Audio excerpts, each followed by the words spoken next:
അസ്സലാമു അലൈക്കും. ചെറിയൊരു വീടായിട്ടാണ് വന്നിരിക്കുന്നത്. ഇത് ചെറിയ ഓറഞ്ചാണ്, പുളിയില്ലതാണ്. അങ്ങനെ പോലെ തന്നെയാണ് ഈ ഓറഞ്ചും. അപ്പൊ നാരകന്റെ പോലെയാണിത് കൂട്ടുകാരെ. നമുക്ക് ലൈം ഉണ്ടാക്കാം, ജ്യൂസ് അടിക്കാം. ഇതിന്റെ ഉള്ളിലൊക്കെ നാരങ്ങന്റെ പോലെ എല്ലിയാണ്. ഇതുകൊണ്ട് ജ്യൂസ് അടിച്ചാൽ നല്ല ടേസ്റ്റ് ഉള്ളൊരു ജ്യൂസ് ആക്കാനാണ്.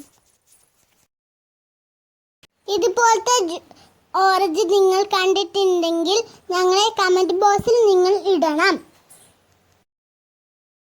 ഈ ഓറഞ്ചിന്റെ ജ്യൂസ് ആയിട്ട് ഞങ്ങൾ മറ്റൊരു വീഡിയോയായിട്ട് വരും.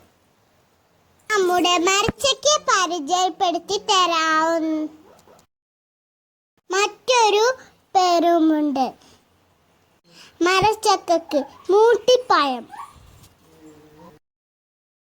ഞങ്ങൾ ഈ നാട്ടിൽ മരച്ചക്ക എന്നാണ് പറയുക എല്ലാവരും.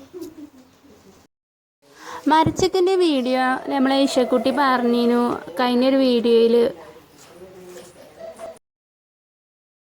ഇതിനെല്ലാവരും മൂട്ടിപ്പഴം എന്നും പറയും, മരച്ചക്കയും പറയും. ഈ നാട്ടിലെ എല്ലാവരും മരച്ചക്കയാണ് പറയുക.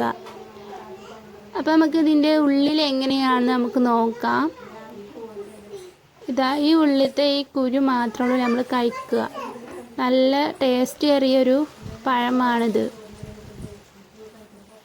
ഇതിൻ്റെ ഈ തൊലിയെടുത്ത് നമുക്ക് അച്ചാറും ഇടാം.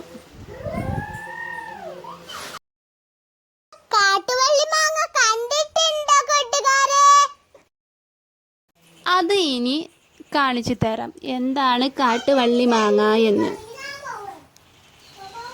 ഇതാണ് കൂട്ടുകാരെ കാട്ടുവള്ളി മാങ്ങ. ഇത് നമുക്ക് പച്ചക്കൊന്നും കഴിക്കാൻ പാടില്ല. നമുക്കിത് അച്ചാർ ഉണ്ടാക്കാനുള്ളൂ പറ്റുള്ളൂ. ഈ വീഡിയോ കാണുന്നവരെല്ലാവരും ലൈക്ക് ചെയ്യണം. ഇനി കൂട്ടുകാരെ അടുത്ത വീഡിയോയിൽ കാണാം.